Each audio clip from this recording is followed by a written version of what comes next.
I think if you looked at our quarterbacks today, and anybody that was watching this that has any type of an eye for football, you can see that they're both getting better without question, and they're growing into the position.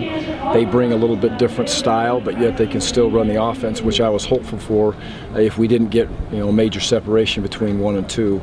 And the other reason for that, I think, we're playing both of those kids for however long it takes. Maybe it's the whole season. If it is, then so be it. Whatever's best for our offense is what we're going to go with. But the key is they have not been in a game, and they're freshmen, and we want to give them an opportunity to be able to compete. So we'll go into it preparing them both. We can easily prepare them both. The way we practice and how fast we practice, that will not be an issue to get the kids enough reps. And I think our team is comfortable right now.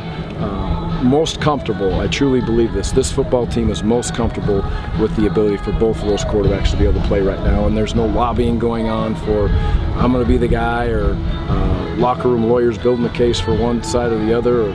So it's a good situation to be in, and bottom line, it's the best spot for us to be in right now is to get them both prepared.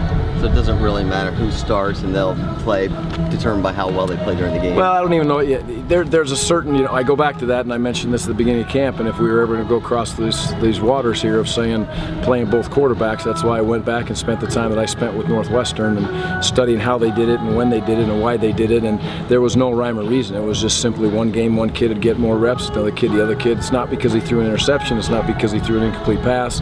The last thing you want to do if you have two quarterbacks playing is if the kid makes a mistake, yank him every time he makes a mistake. That is just no way to operate. That's impossible. So we'll continue to go through it with the kids, and we'll see. Maybe in the next week it'll become even clearer on who should take more snaps. But right now, again, I say it, if you watch them today with the 1s and the 2s out there, they both functioned and did some very good things, and you didn't see the offense just fall apart for one reason or another when either Seth was in there or when Nick was in there, or excuse me, Marcus was in there or Nick was in there. Nick came in and did some good things with the third group too. So it was good to see all three of them compete, but right now those two will be in the mix.